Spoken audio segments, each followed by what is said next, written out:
What's going on, fellow youth pastors? I'm back. It's been a month since I've made a video.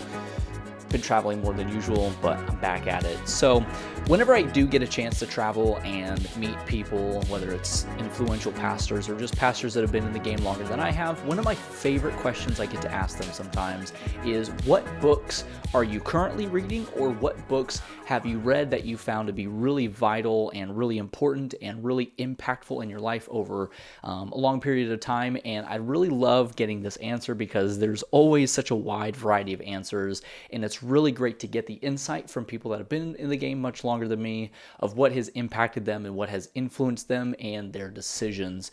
And I think what's really cool with books is, if you were to be given an opportunity to meet or to interact with a leader or a pastor that you are like, I would love to get a chance to sit down and talk with them.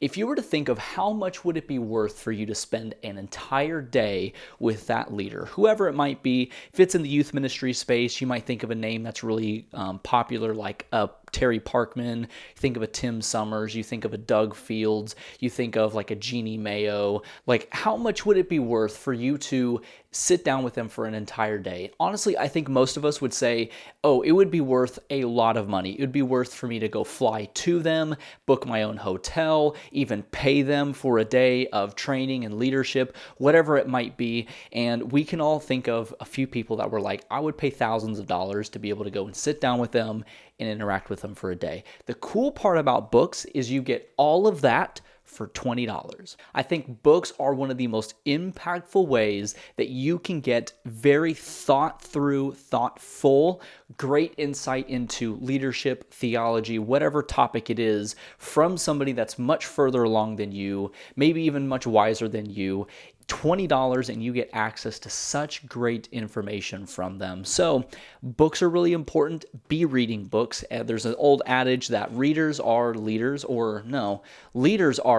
That's what it is. Leaders are readers. So these are 5 books that I've read in my time in youth ministry that I found to be really helpful and really impactful for my life. And there might be a little bit of a cheat sheet right there. So first off, let's start with book number 1, and we've got a classic.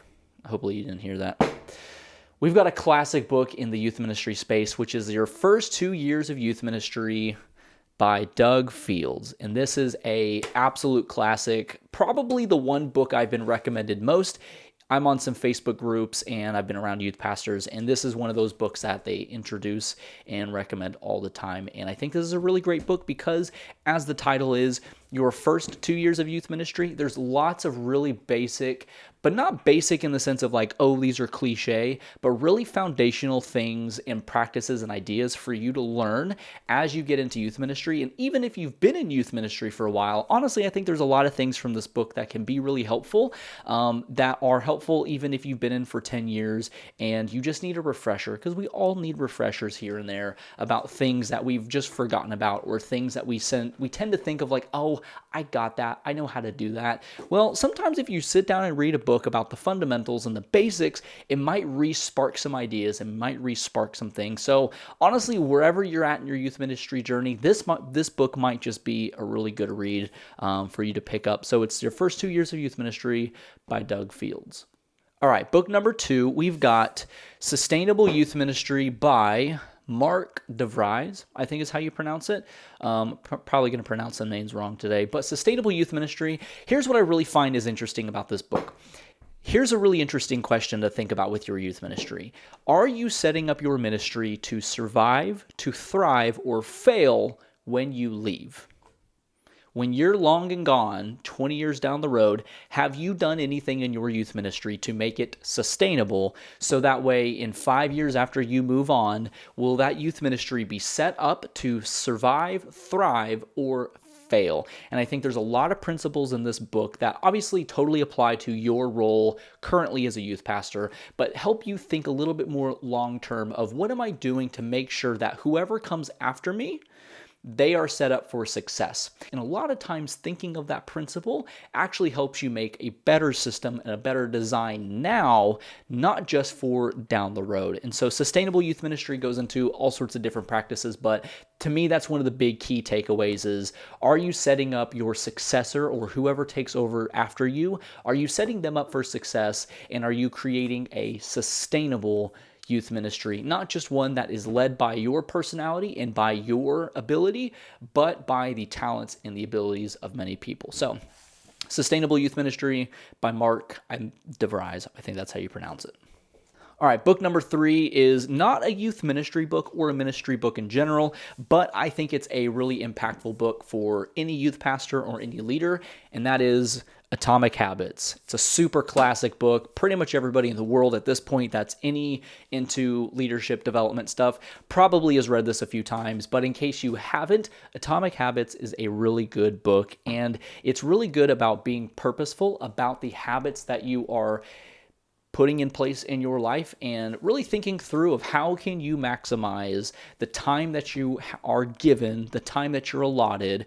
How can you maximize that time, and how can you actually become much better at what you do, not necessarily by the practices that you do, but by the habits that you do. And there's this thing I heard recently that totally has shifted my mind and has really been impactful for me, is that you will never outlead your habits.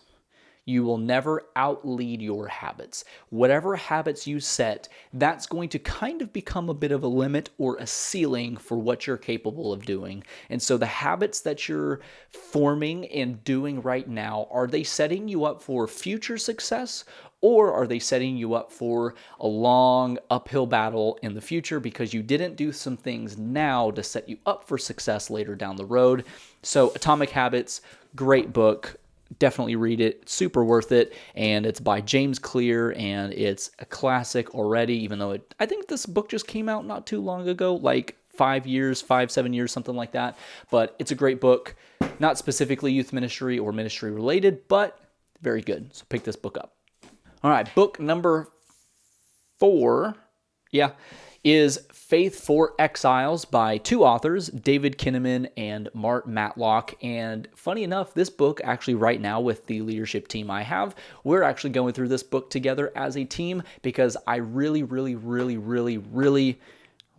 love this book and the concepts and the principles behind it. It's one of those books that I love the premise behind it, which is, what are the practices that students did in high school to keep them with their faith after high school, which is always a big goal for us as youth pastors. We have these students in high school, but we obviously want them to keep their faith when they go into college and when they go into their jobs and careers. And this is all about those practices that students did in order to keep their faith post high school. And there's 5 different practices in this, and it's a really good book, and it's backed by research. It's not just, I feel like, and I think this is all backed by research. It's by Barna, which actually David Kinnaman is the CEO of Barna. It's a great research company for faith-based research about churches, religion, specifically Christianity. So I think this is a great book, definitely worth picking up. And right now, at least as we're recording this, it's really cheap on Amazon. I actually picked this book up for $5 a copy. So it literally cost me $50 to get 10 copies. Super cheap to be able to get a few, give to your leaders, walk through them, and they can honestly help shape a lot of how you approach youth ministry, which when I read this book for the first time back, and I think like 2021 was when I read it for the first time, honestly, I took the 5 practices and I made those bases for various collections and sermon series we did for that year to hit all 5 practices and to make sure that we're doing some things to enable all 5 practices that they talk about in this book. So, Faith for Exiles, great book. David Kinnaman and Mark Matlock. Pick it up. It's totally worth a read. Okay, here's a little bit of a bonus book. It's not one of my 5, but I think it's a really good book that you should read anyways. It's a book called The 4 Disciplines of Execution. The big idea from this that has really impacted me is the concept of the whirlwind.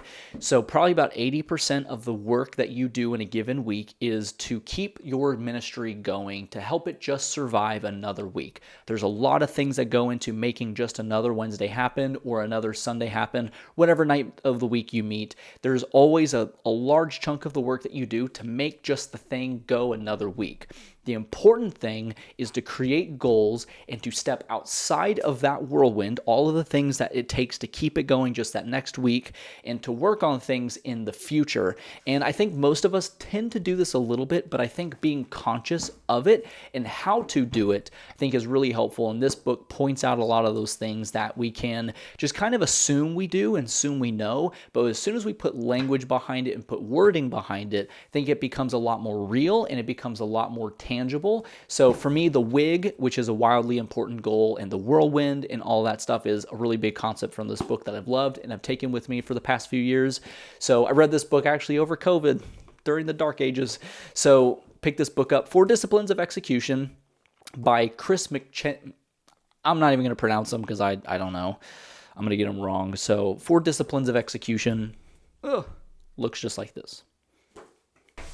All right, last book, and I think, honestly, if I were to give you my honest opinion, this might just be one of the most important books that you can possibly pick up. I would say if you're new to youth ministry, pick up first 2 years of youth ministry, read that thing all the way through, highlight it, underline all that stuff, and then read this book, How to Break Growth Barriers, and I would say the updated edition by Carl F. George and Warren Bird. Pick this book up. Promise you, it's a great book. The one key thing from this book that has totally transformed how I view youth ministry and ministry in general is in this book, he talks about the updated version, which I would recommend, talks about the difference between the coach and the caregiver.